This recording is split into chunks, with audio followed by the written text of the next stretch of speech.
Assalamualaikum warahmatullahi wabarakatuh. Innal hamdalillah nahmaduhu wa nasta'inuhu wa nastaghfiruh wa na'udzu billahi min shururi anfusina wa min sayyiati a'malina. May yahdihillahu fala mudilla lahu wa may yudlil fala hadiya lahu.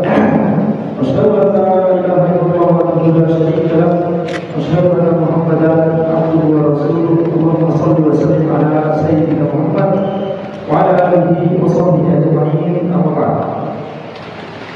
Insyaallah pada majelis pada malam ini di Masjid Al-Ihsan Darul Hikam yang semoga diberkahi oleh Allah Subhanahu wa taala ini, kita akan memulai pembahasan sebuah kitab yang sangat penting untuk dibahas, ya, yang berupa perdana pembahasan kitab ini, yaitu kitab Aina Nahnu min Akhlaqis Salaf, di mana kita dari akhlak para salaf, dari akhlak para generasi terdahulu, generasi sahabat, generasi tabi'in, generasi tabi'in, itu yang masuk dengan istilah salaf di sini, ya.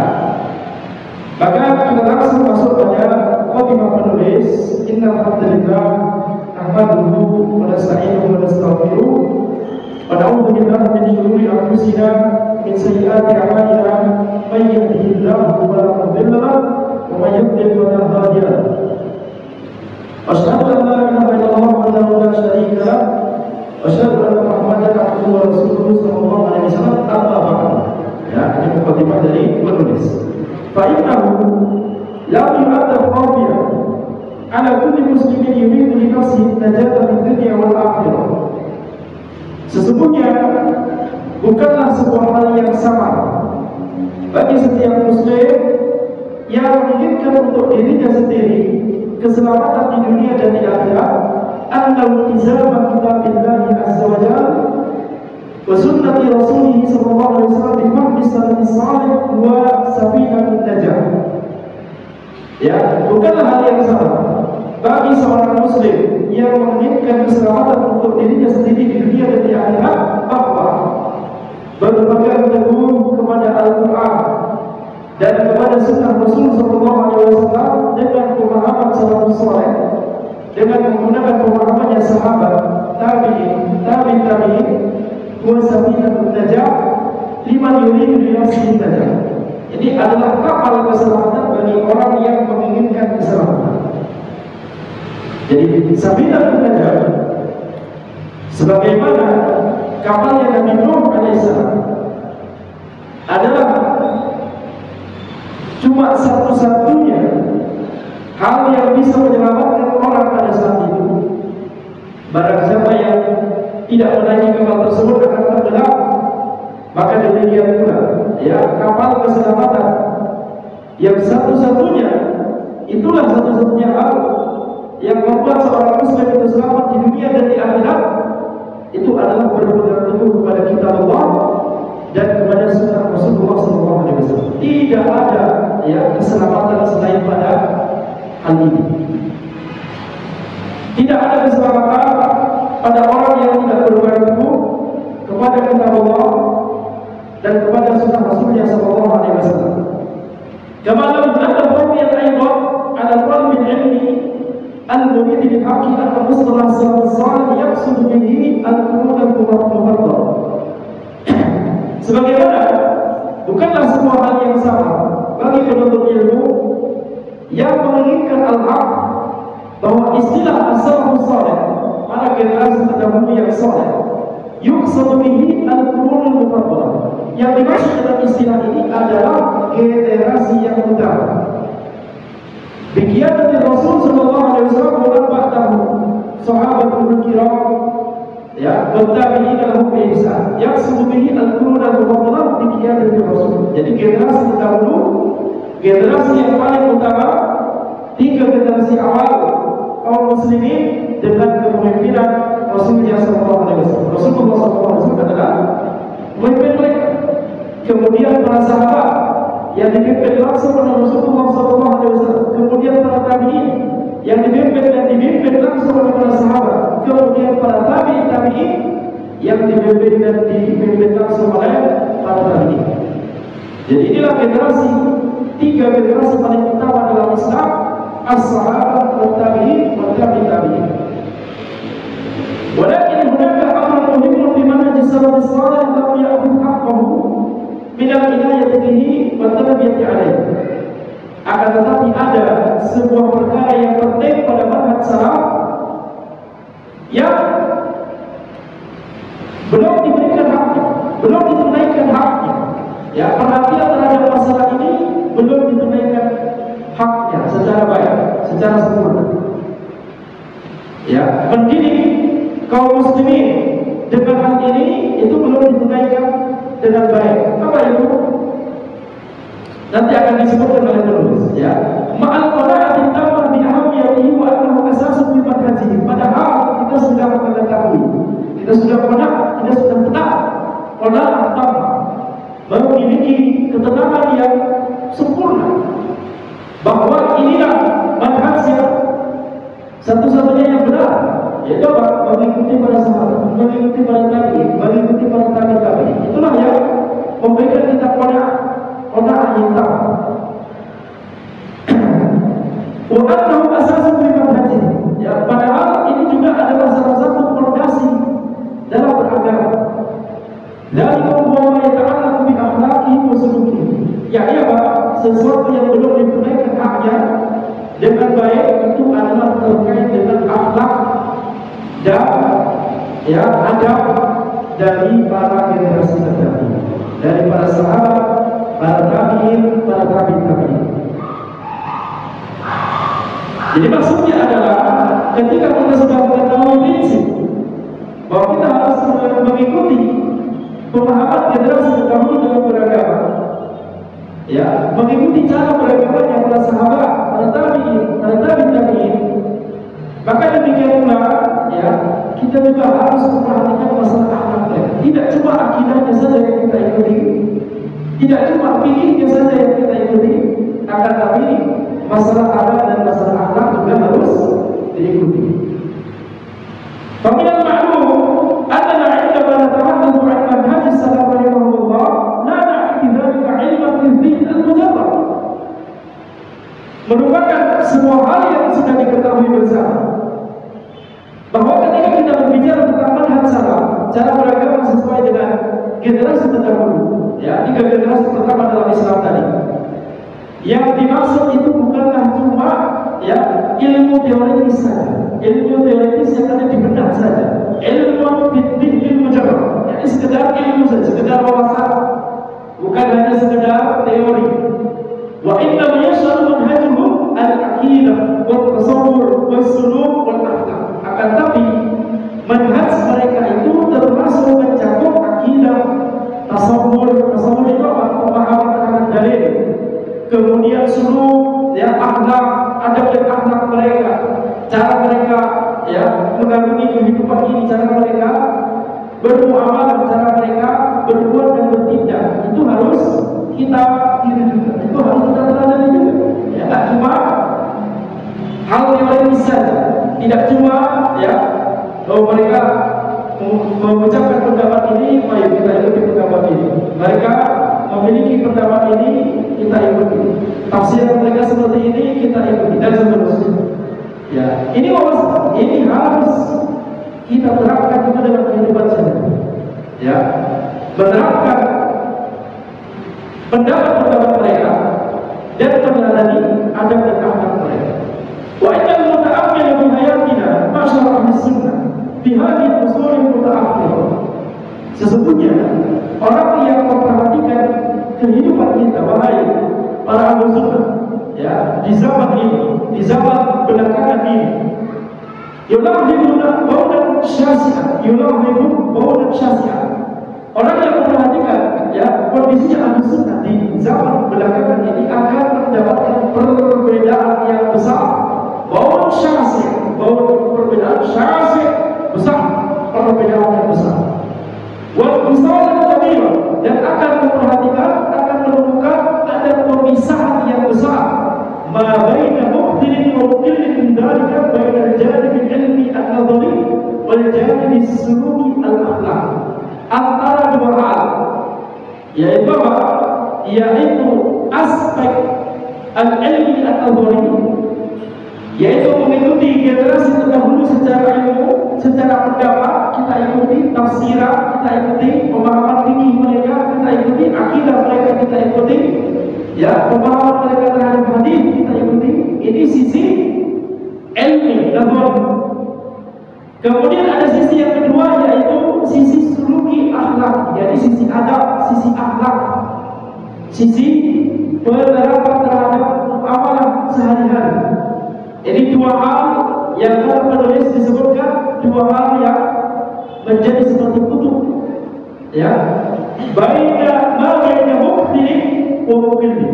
Ada yang lebih condong dan cuma mengikuti secara ilmunya saja, tapi akhlaknya tidak mengikuti. Ada juga yang mengikuti akhlaknya, tapi ilmunya tidak mengikuti. Mengikuti secara akidah, mengikuti secara fikih, tapi akhlaknya ketika bermuamalah minus. Mengikuti secara akhlak, masya Allah akhlaknya baik, akan tapi tafsirannya ya nyeleneh, suka nyeleneh. Ketika memahami Al-Quran suka nyeleneh. Ketika memahami hadis tidak mau mengikuti pemahaman yang generasi terdahulu. Nah, ini dua hal yang seorang menjadi kutub. Tidak boleh seorang Ahlussunnah demikian. Ya.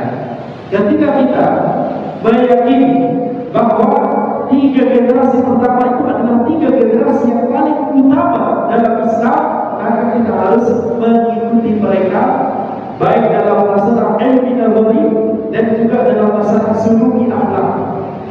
Ya, mengikuti mereka, akidah mereka kita ikuti, fikih mereka juga kita ikuti. Ustaz, bagaimana kalau mereka berbeda pendapat? Misalkan dari kalangan sahabat ada perbedaan pendapat dalam masalah fikih. Biasanya perbedaan pendapat yang banyak itu dalam masalah fikih. Nah, apalagi zaman tabi'in lebih banyak lagi. Apalagi zaman tabi'in lebih banyak lagi. Imam mazhab itu di zaman yang mana? Zaman tabi'in mayoritasnya, ya. Maka kita lihat di sini, kalau misalnya para generasi terdahulu itu bersepakat atas suatu pendapat, ya, maka inilah Allah. Kalau mereka memiliki ijma dalam suatu masalah, maka itulah Allah. Itulah kebenaran yang wajib untuk kita ikuti. Tidak boleh kita selisih. Kenapa? Karena Nabi Muhammad SAW telah bersabda, "La tastawi ummati ala dhalal." Umatku tidak akan bersepakat di atas kesesatan, di atas penyimpangan, di atas kebatilan. Jadi kalau kita mendapati generasi terdahulu bersepakat atas suatu pendapat, kita mengetahui bahwa pendapat tersebut adalah pendapat yang benar. Baik, ini kalau generasi terdahulu itu bersepakat atas suatu pendapat. Tapi bagaimana kalau mereka berbeda pendapat? Seperti dalam masalah fikih, maka kita katakan kalau mereka berbeda pendapat, maka kebenaran itu ada di salah satu pendapat itu. Tetapi karena ini masalah istihadiyah, masalah yang boleh untuk berbeda pendapat karena istihad masing-masing, begitu ya. Maka ulama yang kebetulan mendapatkan pendapat yang salah di sisi Allah, beliau tetap berpahala. Itulah yang sebagaimana disebutkan di hadis Nabi Muhammad SAW yang masyhur, "Idza istahada al-hakim, ya, fa'akhta atau fa'asa falahu ajran, wa idza istahada al-hakim fa'akhta falahu ajran wahid." Ketika seorang hakim atau seorang mujtahid beristihad kemudian mendapatkan pendapat yang benar di sisi Allah, maka dapat dua pahala. Pahala karena beristihad dan pahala karena mendapatkan pahala yang benar, pendapat yang benar. Dan ketika mujtahid tersebut beristihad kemudian salah, maka dia tetap mendapatkan satu pahala, yaitu pahala istihad.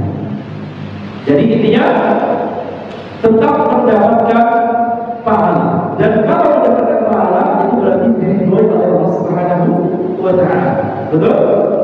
Jadi maksudnya adalah kalau misalkan para generasi terdahulu itu berbeda pendapat, maka apa yang harus kita pilih? Yang harus kita pilih adalah pendapat yang paling kuat sesuai dalil.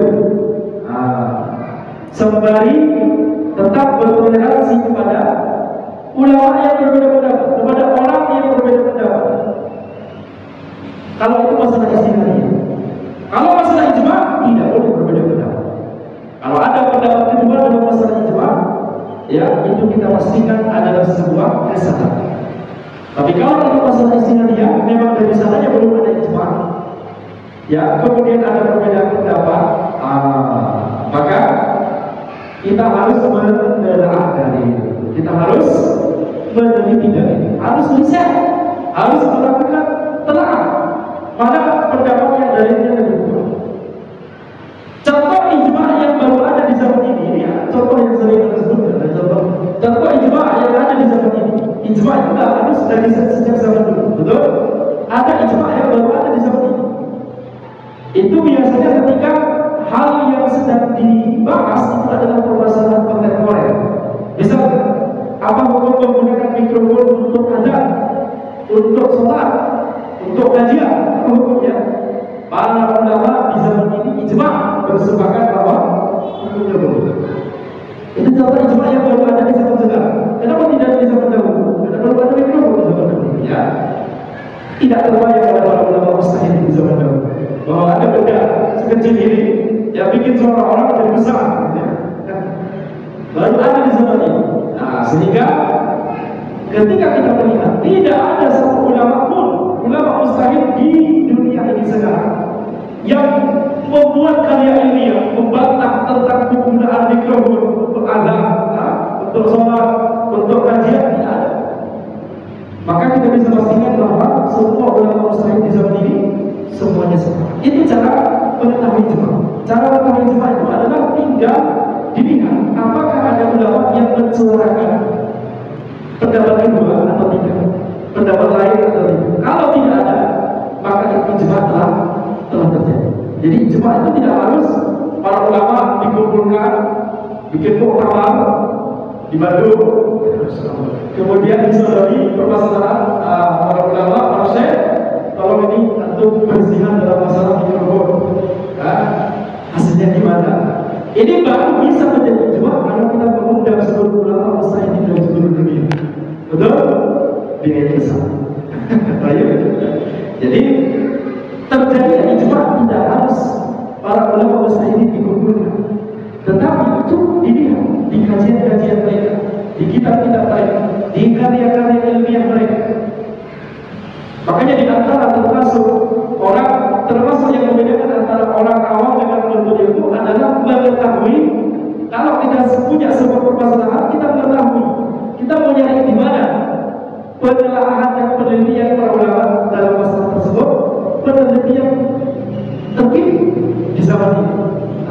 Itu yang membedakan antara penuntut ilmu yang tinggi dengan penuntut ilmu pemula atau orang awam. Ya, baik.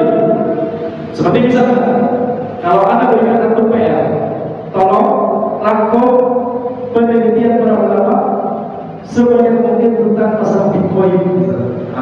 Untuk bisa melakukan, kalau bisa, sudah bisa untuk bahkan sudah bisa untuk penelitian, untuk penelaahan. Kalau masih bingung mau kemana, betul tidak? Maka ini masih belum, ya, masih harus belajar. Baik, sedikit-sedikit insyaallah. Nah, maka di sini kita lihat, hayyu asbaha min al-muqta ayyal insan ahyana min nafsihi aw min ba'di ikhwanihi min ad-du'ati bu'dan fil janib al-khuluqi al-akhlaq salaf wa suluki. Di mana di era di zaman ini menjadi sebuah kebiasaan ayyal insan ahyana, seseorang itu bisa jadi terkadang melihat pada dirinya sendiri atau pada sebagian temannya atau pada sebagian saudaranya atau sebagian dai bahkan yang ternyata dari sisi akhlak itu masih jauh dari akhlaknya para salaf dan masih jauh dari adabnya mereka. Faminal lazim idzan inda talab manhaj salaf wa da'wati ilaihi an yatraha syamilan li mu'taqadihim wa fiqhihim wa li sulukihim wa akhlaqihim.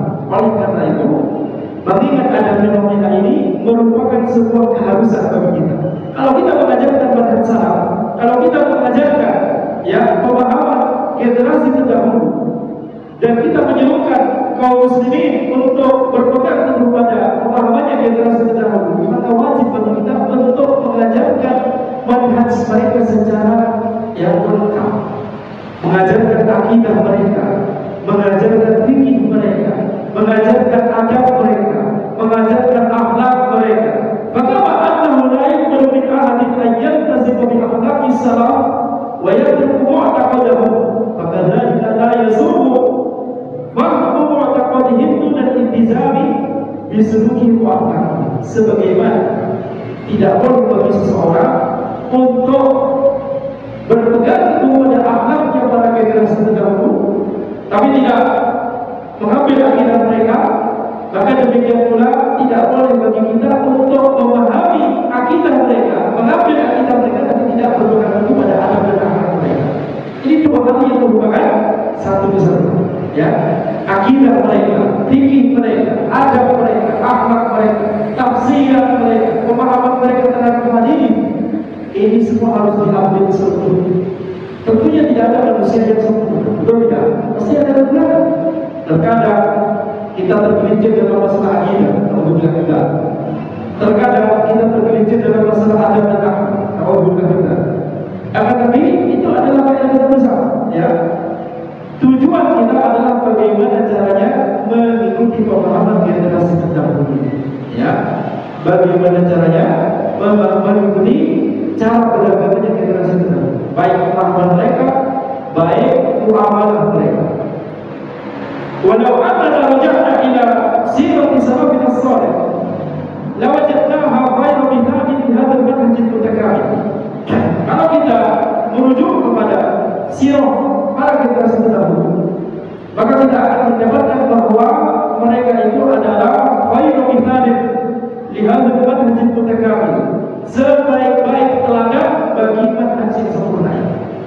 Fa idza matamma idraku hadzal amri wal iltizamu bihi sawfa taqdi min hayatina bi idznillah ta'ala tilka suwar wal mawaqif al-mutanaqqid. Kalau misalkan kita sudah berusaha untuk mengikuti cara beragama mereka secara kafah, memperhatikan masalah ini dengan baik, berpegang teguh pada cara beragama mereka dengan baik, maka nanti kita tidak akan mendapatkan fenomena yang aneh tadi, yaitu apa?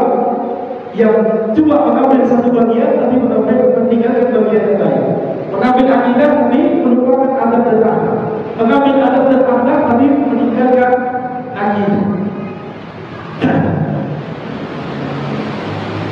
Sawfa lan najid syakhsan ala aqidati salaf min tauhid al-uluhiyyah wal asma' was sifat wa muharabati al-bid'ah thumma huwa fi nafsi al-waqti yukhalifu sulukahu bi iqtirafi al-dhulm wal kadhib wal ghiba wal haqq wal syahda' wa ittiba' al-ahwa. Maka kalau kita memperhatikan cara beragama mereka secara kafah, berusaha menjalani mereka secara kafah, maka kita tidak akan mendapati ada orang yang mengambil akidah para generasi terdahulu dalam masalah tauhid rububiyah diikuti, dalam masalah tauhid asma wa sifat diikuti, dalam masalah memerangi kebid'ahan diikuti.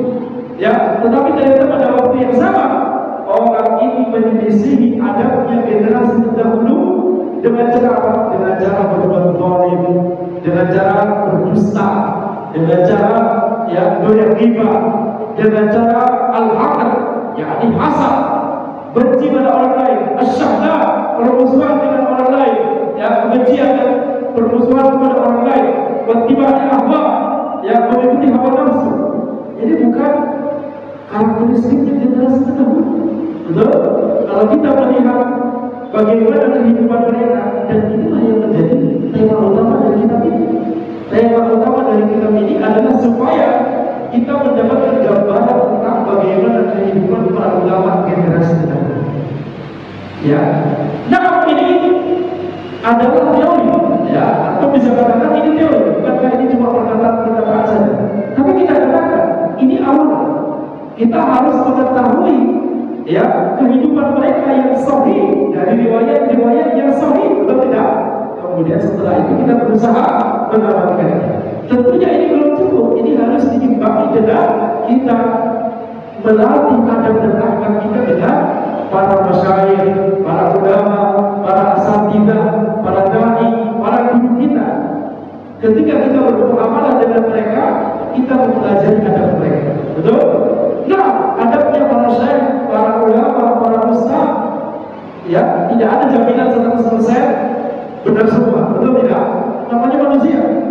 Tetapi tentunya mereka adalah para ulama, mereka adalah orang berilmu, mereka adalah para dai. Tentunya mereka lebih, yakni kebaikan yang diharapkan lebih banyak daripada kesalahan atau keburukan. Betul tidak? Itu harapannya demikian. Ini cara kita untuk melatih adab dan akhlak kita. Gimana caranya? Kita membaca riwayat-riwayat tentang para generasi terdahulu, bagaimana kehidupan mereka, bagaimana adab mereka dan akhlak mereka. Kemudian setelah itu kita berusaha untuk menerapkannya dengan sembari belajar langsung kepada para ulama, para syekh, para ustaz, bermuamalah langsung dengan mereka. وبإبارة أخرى فإن تطبيق هذا المنهج كاملا كبير لإزالة هذه الازدواجية التي تعاني شيئا منها حاليا. Jadi dengan istilah lain, maka menerapkan manhaj ini secara sempurna itu adalah diharapkan cukup untuk menghilangkan permasalahan dua kutub tadi, antara akidah, sisi ilmi nabwi dan akhlak, sisi suluki akhlak. Wa mimma yu'ayyidu allati tu'ani syai'an min hadhihi. Yang ini sekarang kita ingin mengantisipasinya sekarang. Kita ingin mengobati ini sekarang. Penyakit yang dua kutub tadi, begitu ya. Caranya adalah dengan mempelajari akhlaknya para generasi terdahulu plus juga mempelajari akidah mereka. Nah, mempelajari akidah mereka itu di majelis lain. Kebetulan di masjid ini sebelumnya telah dibahas kitab Sunnah karya Al-Muzani, murid langsung dari Al-Imam Syafi'i. Itu kita belajar akidah dari seorang ulama yang merupakan salah satu ulama dari generasi terdahulu, murid Imam Syafi'i. Nah, itu kita berarti belajar sisi akidah. Sekarang kemudian kita belajar sisi akhlak. Wabimma yu'ayyidu aham yang terjadi di akhlak di manhaj salaf tatbiq ulama'ihim hadhihi al-jawab fi ma katabuhu min usul ahli sunnah wal jamaah al-aqidah al-wasitiyah wa al-tahawiyah wa ghayriha.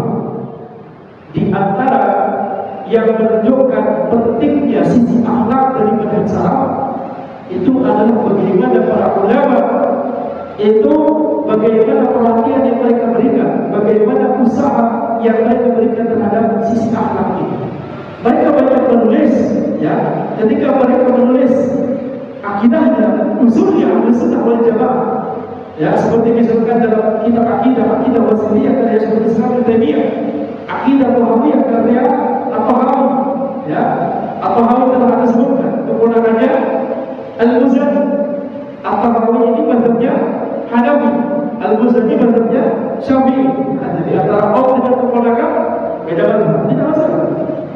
Tapi dua-duanya akidahnya lurus. Di dalam kitab-kitab akidah tersebut, para ulama tetap menyisipkan sisi akhlak. Dan bahkan kalau kita membaca di kitab Sunnah karya Al-Muzani, betul tidak? Beliau di akhir-akhir membicarakan tentang bagaimana amalan seorang muslim yang akidahnya lurus, betul tidak?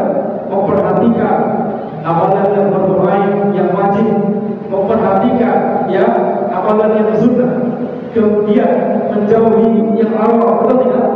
Itu di antara yang disebutkan oleh Al-Muzani. Contoh yang lain di sini. Umin amtilatin dzalik qaulul Imam As-Sabuni fi takririhi li aqidah Islam. Di antara contohnya juga adalah perkataannya Al-Imam As-Sabuni ketika beliau menjelaskan akidah para salaf, wa yatawassaluna bi qiyamil laili li sholati ba'dal maghrib. Beliau berkata, para generasi terdahulu itu saling menasihati untuk melaksanakan sholat malam, di sholati ba'dal maghrib, yakni mengerjakan sholat setelah tidur, sholat tahajud. Wabisinatil arhami ala ikhtilafil halal. Mereka juga saling berwasiat untuk menjalin tali silaturahim ala ikhtilafil halal, walaupun kondisinya berbeda-beda. Ada terkadang kondisinya enak untuk mudah untuk silaturahim, ada yang susah, ada jauh, misalkan di zaman ini misalkan ada yang keluarga kita yang bisa kita datangi, kita jemput, ada keluarga kita yang tidak bisa kita datangi, maka bisa juga melalui teknologi gitu telekomunikasi. Wa ifsya'is salam. Para generasi terdahulu juga saling berwasiat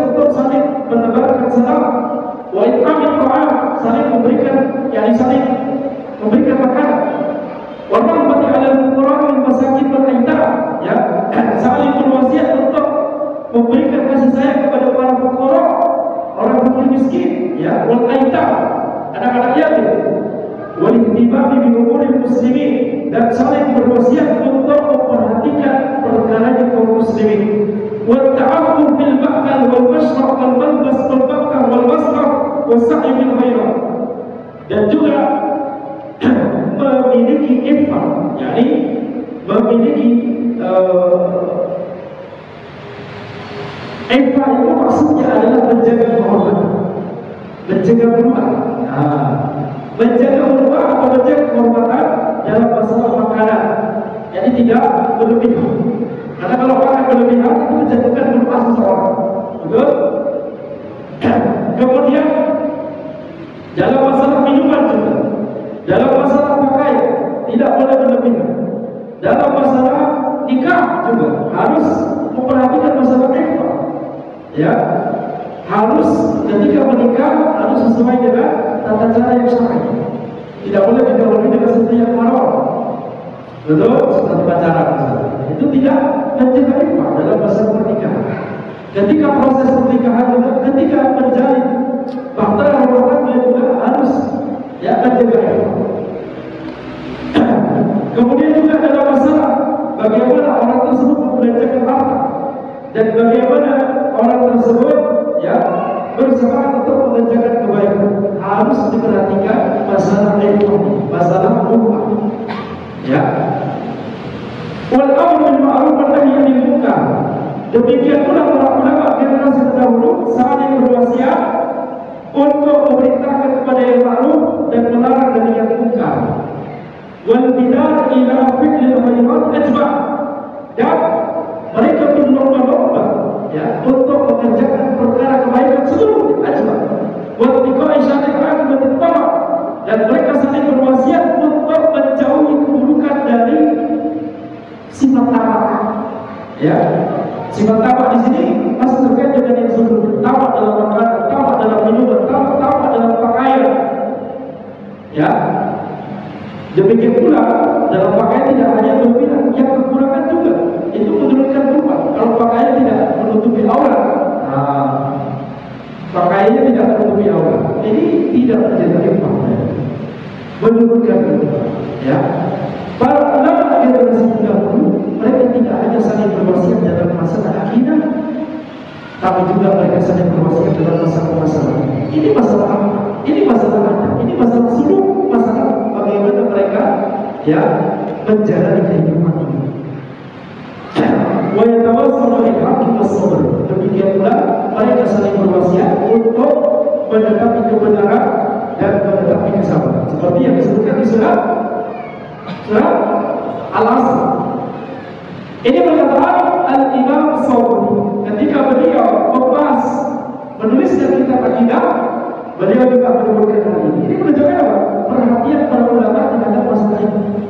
Wa kadzalika qaulu Syekhul Islam Ibnu Taimiyah ba'da taqririhi li mu'taqadi ahli sunnah wal jamaah bil aqidatil wasithiyah. Demikian pula perkataannya Syekhul Islam Ibnu Taimiyah setelah beliau menjelaskan akidah ahli sunnah wal jamaah di dalam kitab beliau Aqidah Wasithiyah. Beliau berkata, "Thumma hum ma'a hadhihi usul ya'muruna bil ma'ruf wa yanhauna 'anil munkar 'ala ma tujibu syariah."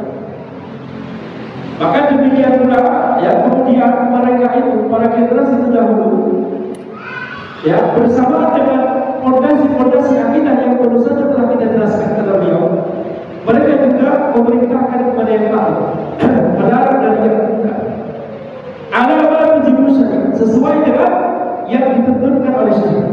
Jadi ketika melakukan amar ma'ruf nahi munkar itu harus sesuai dengan yang ditentukan oleh syariah. Wa yarawna iqamatal haji wal jihad wal jama'. Ini ada sudah waktunya ada isya, kita lanjutkan perkataan Syekhul Islam Ibnu Taimiyah insyaallah setelah jamaah isya bismillah ta'ala. Jadi kan bisa disampaikan, insyaallah kita lanjutkan setelah jamaah isya dan berdoa. Subhanallah wa bihamdihi asyhadu an la ilaha illa anta astaghfiruka wa atubu ilaik. Alhamdulillahirabbil alamin wassalatu wassalamu ala sayyidina Muhammadin wa ala alihi wa sahbihi ajma'in. Amma ba'd. Insyaallah kita lanjutkan kajian kitab Aina Nahnu min Akhlaqis Salaf di mana kita sampai pada perkataan Syekhul Islam Ibnu Taimiyah rahimahullah yang disebutkan oleh penulis di sini ya, dalam rangka untuk memberikan gambaran, memberikan contoh bagaimana para ulama memiliki perhatian terhadap masalah akhlak dan adab ini dalam kitab-kitab akidah mereka. Ya, Syekhul Islam Ibnu Taimiyah berkata dalam kitab akidah beliau, Al-Aqidah Al-Wasithiyah, beliau berkata, "Thummahum ma'a hadhil usul ya'muruna bil ma'ruf wa yanhauna 'anil munkar 'ala ma tujibuhu syariah." Mereka para ulama generasi terdahulu selain memperhatikan akidah yang baru saja kita jelaskan, mereka juga memerintahkan kepada yang ma'ruf, melarang dari yang mungkar sesuai dengan yang dituntunkan oleh syariat. Wa yarawna iqamatul haji, mereka melihat ya, mereka memandang bahwa pelaksanaan haji, jihad, jamaah, yakni pelaksanaan jamaah, wal a'yad ma'al umara, ya, pelaksanaan jamaah yakni salat jamaah dan salat Jumat. Demikian pula salat Id itu bersama dengan ulil amri, abraran kanu au fujjaran, baik ulil amri yang bertakwa, yang saleh, ataupun ulil amri yang fajir, yang fasik, yang zalim. Wa yuhafizuna ala al-jama'at, dan mereka juga para ulama sangat menjaga ya salat jamaah. Wa yadinuna bin nasihat ummah. Al-jamaah di sini bisa dimaknai salat Jumat, salat jamaah, bisa juga dimaknai ya persatuan kaum muslimin. Mereka itu sangat menjaga persatuan kaum muslimin. Wa yadinuna bin nasihati lil ummah, dan mereka itu menganggap nasihat kepada umat itu sebagai bagian dari agama. Wa ya'taqiduna ma'na qaulihi sallallahu alaihi wasallam al-mu'min lil mu'min kal bunyanil marsus yashuddu ba'duhu ba'dha. Mereka meyakini makna dari sabda Nabi Muhammad sallallahu alaihi wasallam, seorang mukmin kepada seorang mukmin yang lain sebagaimana bangunan yang memperkuat satu sama lain, ya. Wa syabbaka baina asabihi. Kemudian Nabi Muhammad sallallahu alaihi wasallam ya memasukkan jari tangan kanan beliau ke jari kiri beliau, yakni seperti ini begitu ya. Syabbak baina asabihi itu ya sebagai ilustrasi dari Nabi Muhammad sallallahu alaihi wasallam bagaimana kaum muslimin itu saling menguatkan satu sama lain. Demikian pula sabda Nabi Muhammad sallallahu alaihi wasallam, "Mathalul mu'minina fi tawaddihim wa tarahumihim wa ta'atufihim kamathalil jasadi idza ishtaka minhu 'udwun tada'a lahu sa'irul a'dha'i bil humma was sahar." Demikian pula Nabi Muhammad SAW bersabda, perumpamaan kaum mukminin dalam masalah bagaimana kecintaan mereka satu sama lain, bagaimana perasaan menyayangi mereka satu sama lain, bagaimana hubungan mereka satu sama lain, itu seperti satu jasad. Kalau ada satu anggota tubuh saja yang mengalami kesakitan, ada sakit di satu anggota tubuh, maka anggota tubuh yang lain akan merasakan ya berat, akan merasakan panas, atau akan membuat orang tersebut tidak bisa tidur semalaman. Orang kalau sakit gigi, insya Allah antum paham ya apa konsekuensinya, betul tidak? Seluruh badan terasa sakit, padahal yang sakit giginya, akan tapi kemudian seluruh badan bisa-bisa nggak enak tidur, nggak enak makan dan seterusnya. Wa ya'muruna bis-sabri indal bala. Demikian pula para ulama saling memerintahkan untuk bersabar ketika ada musibah. Ini contoh dari apa? Dari bagaimana mereka mengaruhi kehidupan, betul tidak? Wa syukr indar raha. Mereka saling menasihati untuk bersyukur ketika ar-raha, ketika kondisinya lapang. Waridha bimarril qada, dan juga mereka saling menasihati untuk ridha ketika ada ketetapan Allah Subhanahu wa taala yang bisa jadi itu tidak membahagiakan mereka, tapi tetap mereka para ulama saling menasihati untuk ridha. Wa yad'una ila makarimil akhlaq. Mereka saling menyeru untuk supaya kita semua memiliki akhlak yang mulia. Wa mahasinil a'mal, amalan-amalan yang baik.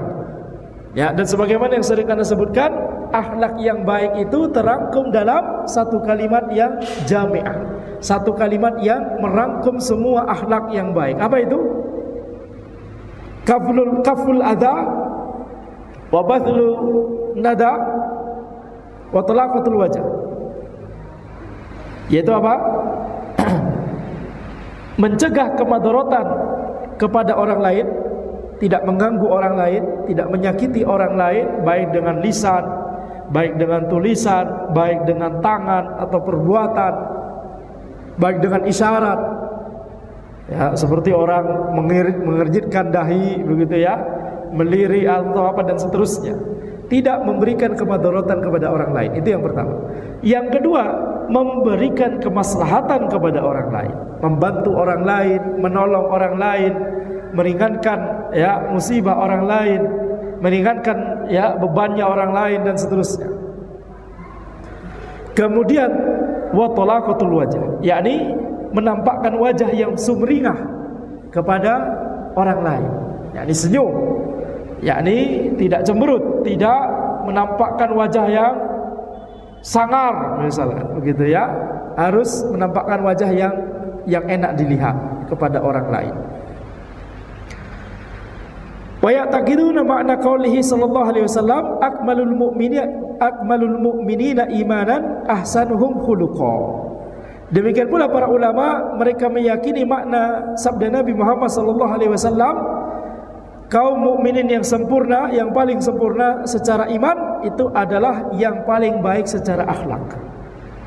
Ini hadis Nabi Muhammad sallallahu alaihi wasallam yang diriwayatkan oleh Abu Dawud, At-Tirmidzi, dan ini adalah hadis yang sahih. Wa yandubuna ila an tasila man qata'ak wa tu'ti man harramak wa ta'fu amman zalamak wa ya'muruna bi birril walidain wa silatil arham wa husnil jiwar wal ihsani ila al yatama wal masakin wa bis sabil wal rifq bil mamluk wa yanhauna 'anil fakhr wal khuyala wal baghi wal istitala 'alal khulqi bihaqqin aw bighairi haqqin wa ya'muruna bi ma'alil akhlaq wa yanhauna 'an safasifiha. Di sini kemudian Syekhul Islam menyebutkan para ulama generasi terdahulu itu mereka saling menasihati untuk kita harus menyambung tali silaturahim walaupun kepada orang yang memutus tali silaturahim tersebut kepada kita. Kita harus memberikan ya sesuatu, memberikan kebaikan, memberikan yakni berbagi apapun itu kepada orang yang tidak mau berbagi kepada kita. Yani air tuba dibalas dengan air susu. Ya. Ini bagaimana pengajaran dari para ulama generasi terdahulu. Adapun keburukan atau perbuatan buruk yang dilakukan oleh orang tersebut kepada kita, itu urusan dia dengan Allah, betul tidak? Urusan kita adalah juga dengan Allah. Dengan cara apa? Dengan cara berbuat baik kepada semua orang, termasuk kepada orang tersebut. Naam, boleh bagi seseorang untuk menjaga jarak. Kalau misalkan ada orang yang fasik, yang zalim, suka ngatain kita misalkan, kita tidak nyaman atau bahkan kita sakit hati misalkan, boleh untuk kita jaga jarak, perbatasi muamalah. Betul tidak? Boleh, dalam rangka supaya kita terhindar dari kezalimannya. Akan tetapi tidak kemudian kita tidak mengucapkan salam kalau bertemu, tidak kemudian kita memutuskan hubungan sama sekali, ya. Tetapi kita harus berusaha berbuat baik. Adapun kalau dia tidak membalasnya dengan kebaikan juga atau bahkan membalasnya dengan keburukan, maka itu urusan dia dengan Allah Subhanahu wa taala. Kita berbuat baik kepada orang lain bukan mengharapkan agar orang lain tersebut kembali berbuat baik kepada kita. Akan tapi kita berbuat baik kepada orang lain karena kita mengharapkan ridha dari Allah Subhanahu wa taala, mengharapkan balasan dari Allah Subhanahu wa ta'ala. Itu ilmunya yang susah memang untuk diterapkan. Kita harus berusaha untuk menerapkan hal ini, ya. Kita lihat di sini, menjalin tali silaturahim kepada orang yang memutus tali silaturahim tersebut, memberi kepada orang yang tidak mau memberi kepada kita, memaafkan kepada orang yang menzalimi kita. memerintahkan untuk berbakti kepada kedua orang tua, silatul arham, ya, menjalin tali silaturahim dengan keluarga, kemudian memiliki akhlak yang baik kepada tetangga, kemudian berbuat baik kepada anak yatim, kepada orang miskin, kepada orang yang sedang berada dalam perjalanan dan butuhkan bantuan kita. Kalau orang yang sedang dalam perjalanan tapi masya Allah kecukupan gitu ya, nginepnya di mana? Di hotel, makanya di mana? Di restoran. Alhamdulillah, ya alhamdulillah. Kita juga tetap ingin bantu, akan tapi tentunya yang dimaksud dengan Ibnu Sabil ini, ya, orang yang misalkan hartanya bisa jadi kaya di tempatnya, akan tapi dia tidak bisa, gak bawa harta semua. Dia sedang safar, dia kesasar bisa jadi begitu ya. Atau walaupun dia tidak kesasar, tapi dia hartanya cuma yakni kurang mencukupi begitu ya ketika safar.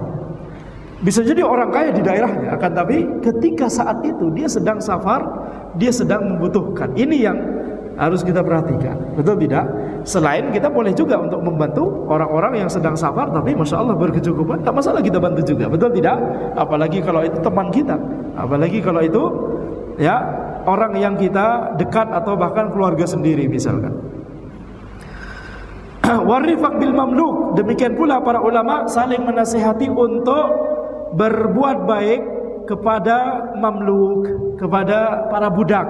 Nah, ini di zaman dahulu, bahkan kepada para budak harus berbuat baik, tidak boleh semena-mena. Jadi kaum muslimin itu adalah yang terdepan dalam memperhatikan yang namanya hak asasi manusia. Bahkan tidak hanya memperhatikan hak asasi manusia, tidak hanya yang hak asasi, tapi hak yang tambahan. Kan hak asasi hak yang paling mendasar, betul tidak? Setelah itu ada hak tambahan-tambahan yang lainnya, betul tidak? Itu diperhatikan semua oleh kaum muslimin. Itu bagian dari Islam, bagian dari ajaran Islam. Ya. Kemudian wa yanhauna 'anil fakhr. Para ulama juga melarang untuk bersikap yakni berbangga-bangga terhadap apapun yang kita miliki. Asabiyah, fanatisme. Ya, tidak boleh. Berbangga-bangga dengan suku, berbangga-bangga dengan asal daerah, berbangga-bangga dengan apapun itu, warna kulit, berbangga-bangga dengan alma mater, berbangga-bangga dengan macam-macam. Itu dilarang. Wal khuyala wal baghi, ya. Mereka juga melarang untuk kita berbuat sombong dan berbuat permusuhan antara satu dengan yang lain. Berbuat istitalah. Istitalah itu apa? Sombong. Alal khalqi bihaqqin aw bighairi haqqin. Baik sombongnya itu karena benar ataupun karena salah. Sama-sama sombong itu sama-sama tidak boleh, begitu ya. Wa ya'muruna bi ma'alil akhlaq wa yanhauna an safasifiha. Mereka memerintahkan untuk memiliki akhlak yang tinggi dan melarang dari akhlak yang rendah. Safasif, akhlak yang rendah. Safasif itu rendah, ma'ali itu tinggi, safasif itu rendah.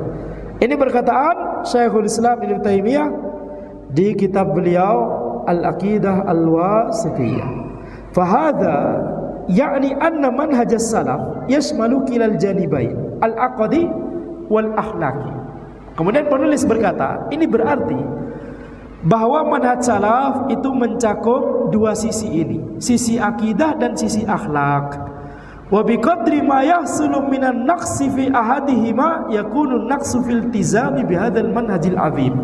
Ketika ada orang yang memiliki kekurangan dari salah satu dari keduanya, maka demikian pula dia memiliki kekurangan berarti dalam mengikuti manhajnya generasi terdahulu. Wa laqad waffaqallahu subhanahu listiqra'i ba'di ahwali salaf.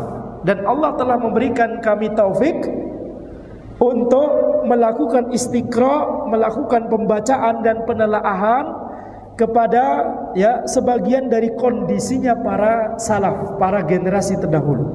Wa akhlaqihim, dan istiqra' kepada akhlak mereka, membaca dan menelaah akhlak mereka.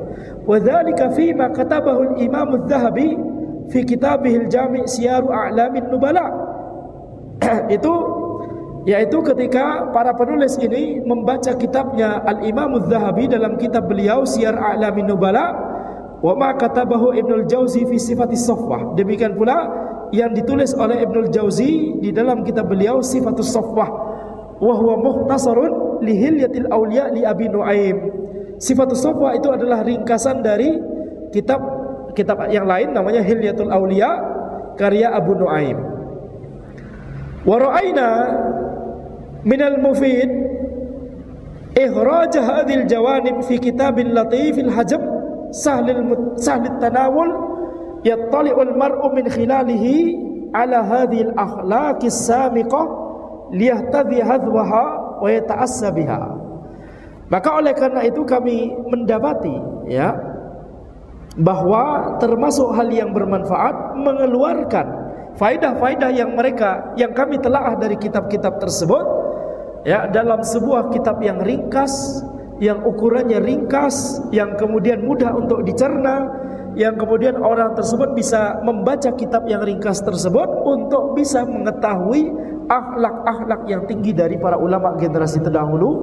Supaya apa? Supaya kita bisa mengikuti jejak mereka, supaya kita bisa meneladani mereka.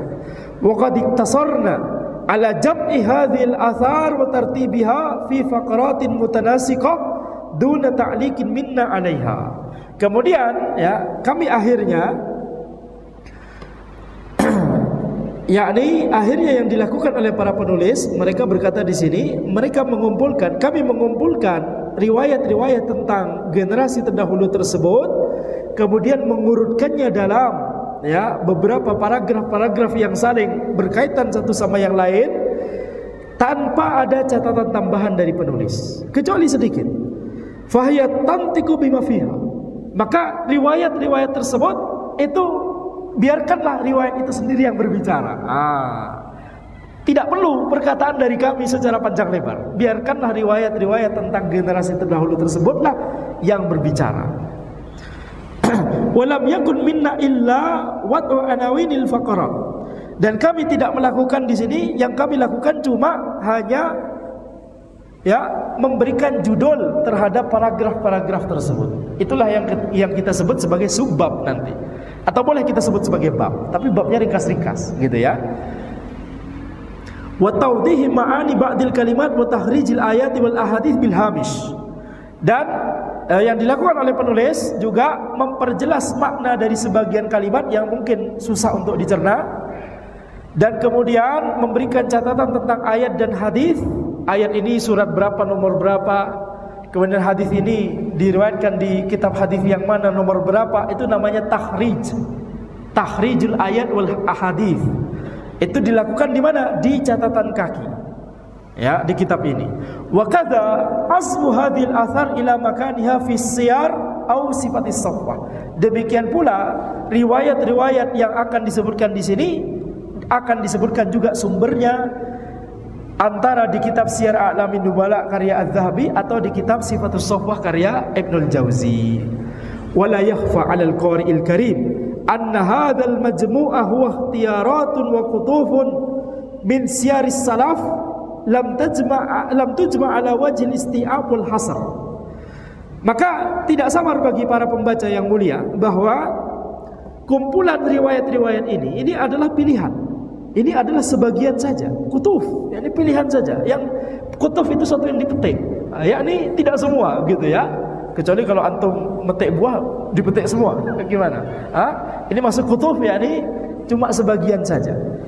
Sebagian riwayat dari biografinya para generasi terdahulu, ya. Tidaklah riwayat-riwayat ini dikumpulkan di kitab ini, ya, dalam rangka tujuannya untuk isti'ab wal asr. Wal hasr, yakni bukan dalam rangka untuk mencakup semua riwayat, dan bukan juga dalam rangka untuk membatasi. Yakni kalau tidak ada di sini di kitab ini berarti itu tidak ada riwayatnya atau tidak sahih misalnya. Tidak berarti demikian. Ini cuma pilihan saja, gitu ya. Cuma riwayat-riwayat yang dipilih. Wa anna lana fi hadzal kitabi an najma'a ma yuhaqqiqu muradana minan nusakh. Ya, wa siratuhum kullaha natiqatun bidzalik. Dan tidak mungkin bagi kita, bagi para penulis ya, di dalam kitab ini untuk mengumpulkan ya semua yang kita inginkan. Tidak mungkin itu, karena riwayat banyak sekali. Siyar A'lamin Nubala itu tebal, ya, sifatus sohbah juga. Jadi tidak mungkin menggabungkan semua. Wasiratuhum kulluha natiqatun bidzalik. Sirahnya para ulama generasi terdahulu itu, biarkanlah sirah mereka yang berbicara sendiri, bahwa riwayat-riwayat tersebut memang banyak begitu ya. Jadi bagi yang ingin memperdalam lebih lanjut, silakan ke kitab-kitab lain. Bisa jadi ke dua kitab yang disebutkan oleh para penulis di sini. Siyar A'lamin Nubala karya Az-Zahabi dan Sifatus Sohbah karya Ibnul Jauzi. Yang itu merupakan ringkasan dari kitab Hilyatul Auliya karya Abu Nuaim. Was-sa'idu man dallahu yasirul kalam ala haqiqati manhaji ashabi sayyidil anam. Perhatikan, ini perkataan penulis yang sangat indah. Was-sa'idu man dallahu yasirul kalam ala haqiqati manhaji ashabi sayyidil anam sallallahu alaihi wasallam. Orang yang sukses, orang yang bahagia, orang yang berbahagia itu adalah yang bisa dengan perkataan yang sedikit sudah bisa menunjukkan kepada dia kepada hakikat dari manhajnya para sahabat Sayyidul Anam, yakni Nabi Muhammad sallallahu alaihi wasallam. Orang yang berbahagia adalah orang yang cukup diberikan perkataan yang sedikit tapi sudah bisa menunjukkan kepada dia hakikat dari bagaimana generasi terdahulu. Ini adalah orang yang berbahagia. Betul? Kenapa? Karena efektif, belajarnya efektif dan belajarnya langsung ternyata sudah bisa ya membayangkan bagaimana generasi terdahulu. Hadza wa qad tamma tartibu hadhil faqarat 'ala nahwi tali. Kemudian penulis menyebutkan urutan bab-bab yang mereka buat. Insyaallah akan ada 26 bab yang itu akan kita bahas satu persatu insyaallah ya. 26 bab ini kemudian ditulis oleh penulis di kitab beliau ini ya. Penulisnya dua ya. Akan tapi tidak perlu kita sebutkan dalam rangka memperingkas waktu, kita langsung saja kepada perkataan penulis setelah mereka berdua menyebutkan 26 bab tadi. Nas'alullaha ayyanfa'a biha man jama'aha wa man rattabaha wa man qara'aha wastama ilaiha innahu sami'un mujib. Kami memohon kepada Allah agar kitab ini bisa bermanfaat. Orang yang mengumpulkannya, orang yang mengurutkannya, orang yang membacanya, orang yang mendengarkan kepada kitab ini, ya semoga mereka semua mendapatkan manfaat. Innahu sami'un mujib. Sungguhnya Allah itu adalah zat yang maha mendengar dan maha menjawab doa-doa dari para hambanya. Wa qabla an nad'al qalam fi hadhil muqaddimah wa natrukakum linnahli min ma'ini sayril a'immatil muslihina nunawwihu ila anna hadhil faqarat al-majmu'ah hiya juz'un min masyru'in kabir na'tazimu fihi jam'an nususil kitabi was sunnah wa athari sahabah wat tabi'in fima yata'allaqu bi manhajil islahi wat taghyir wa tartibu kulli dhalika fi fusulin wa abwabin mutanasiqah. Dan sebelum kami meletakkan pena dari mukaddimah ini, yakni sebelum kami menyelesaikan mukaddimah ini dan kami tinggalkan engkau untuk menimba langsung, meneguk langsung dari mata air perjalanannya para ulama terdahulu, ya, maka kami hendak menyebutkan di sini bahwa paragraf-paragraf yang kami kumpulkan di sini ini adalah bagian dari sebuah program yang besar di mana kami hendak mengumpulkan ya dalil-dalil dari Alkitab, Al-Quran, yakni dalil-dalil dari As-Sunnah dan riwayat-riwayat dari sahabat, dari tabi'in yang terkait dengan manhaj islah wa taghyir. Bagaimana manhaj, bagaimana cara untuk berbuat perbaikan di masyarakat, bagaimana memperbaiki umat. Para penulis di sini kelihatannya sedang ketika menulis mukaddimah ini atau kitab ini sedang memiliki program yang besar, mengumpulkan dalil-dalil tersebut dan riwayat-riwayat tersebut untuk menjelaskan bagaimana cara memperbaiki umat sesuai dengan tuntunan Nabi Muhammad SAW. Bagaimana mengubah umat kepada arah yang lebih baik, ya.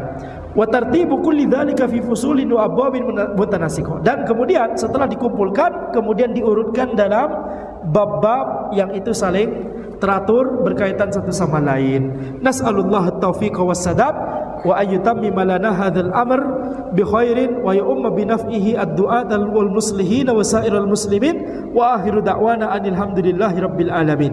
Kami memohon kepada Allah at-taufik dan as-sadad, yakni meminta taufik kepada Allah Subhanahu wa taala untuk bisa menyempurnakan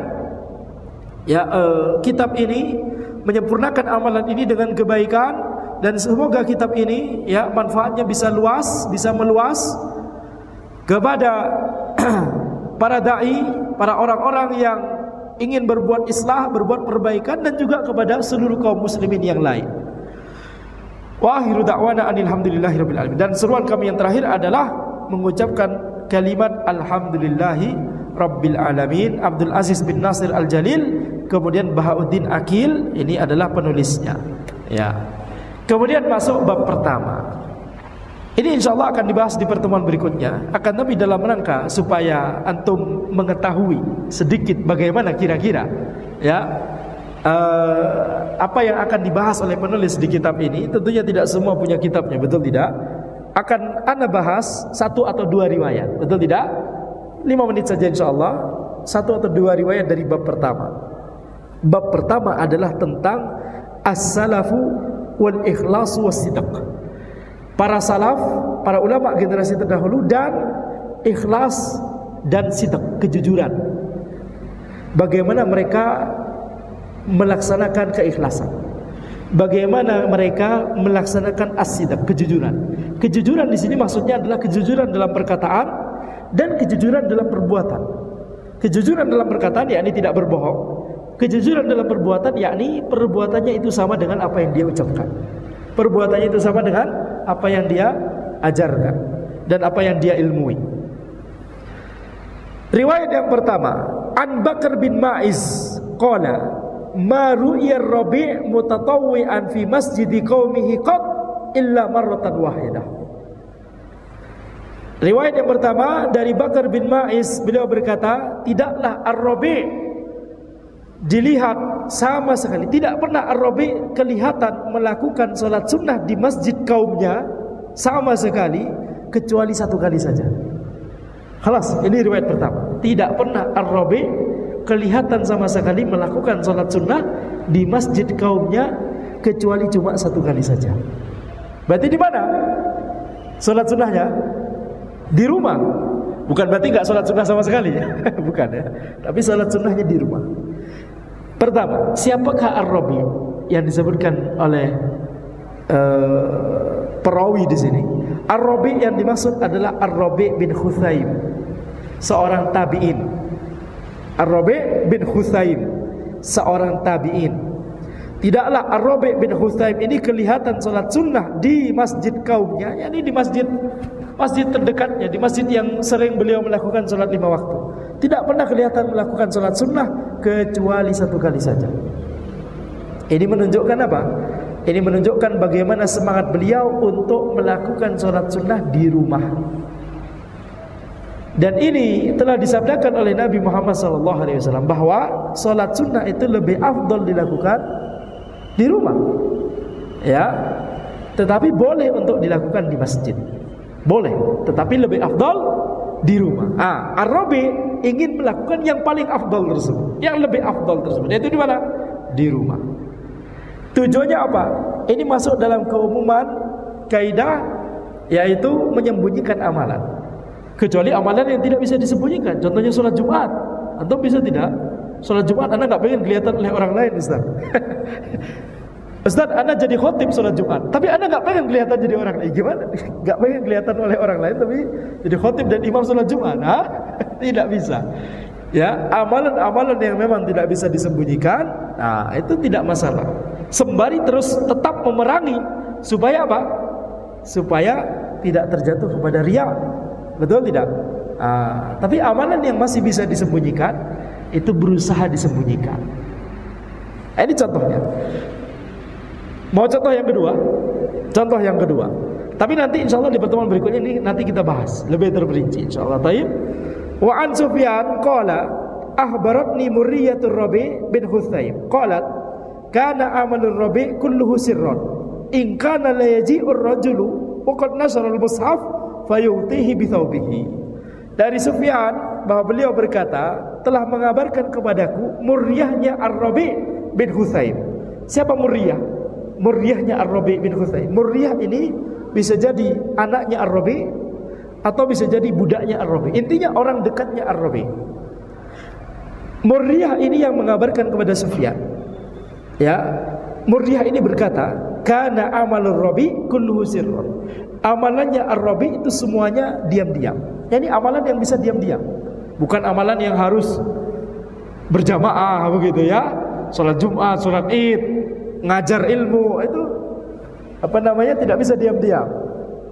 Tapi amalan yang bisa diam-diam, semuanya diam-diam kata Murriyah. Amalannya Ar-Rabi semuanya diam-diam. Kalau ada orang yang mendatangi Ar-Rabi sementara Ar-Rabi sedang membuka mushaf, maka langsung mushaf tersebut ditutup dengan kain, dengan pakaiannya Ar-Rabi. Dalam rangka apa? Supaya orang yang datang tersebut tidak tahu bahwa Ar-Rabi sedang membaca Al-Quran atau menelaah Al-Quran. Ini diantara bagaimana semangat para ulama generasi terdahulu untuk menyembunyikan amalan mereka. Tapi ini tidak berarti, bukan berarti kita, ya, misalkan kita di masjid tidak ada kesempatan atau kemungkinan untuk melakukan sholat sunnah tersebut di rumah. Misalkan sholat qobliyah sudah keburu di masjid, misalkan tadi lupa begitu ya, maka daripada tidak melakukan sholat sunnah, khalas lakukan sholat sunnah walaupun itu di masjid. Jelas? Jadi ketika tidak ada kesempatan untuk melakukannya diam-diam, jangan kemudian ada perasaan, oh, Anda tidak mau melakukannya karena Anda tidak bisa melakukannya diam-diam. Tidak boleh seperti itu. Itu yang pertama. Yang kedua, terkadang seseorang itu menampakkan amalannya itu dalam rangka untuk mengajarkan kepada masyarakat, untuk mengajak orang lain supaya semangat juga untuk melaksanakan amalan tersebut. Contoh paling gampang adalah kalau orang baca Quran, teman kita baca Quran, kedengaran kita insya Allah kalau hati kita bersih, kita akan pengen juga baca Quran. Betul tidak? Ada orang sholat sunnah, maka hati kita kalau masih hanif dan fitrahnya masih lurus, kita juga pengen, oh, ada orang sholat sunnah, kita juga pengen sholat sunnah juga, begitu ya. Jadi dalam rangka untuk membuat orang mengikuti amalan baik kita tersebut, tidak mengapa untuk menampakkan. Tetapi ya, kalau masih bisa disembunyikan maka disembunyikan, sebagaimana perbuatannya Ar-Rabi bin Hutsaim ini rahimahullah ta'ala. Demikian yang bisa Anda sampaikan dalam pertemuan kita kali ini. Silakan kalau ada pertanyaan.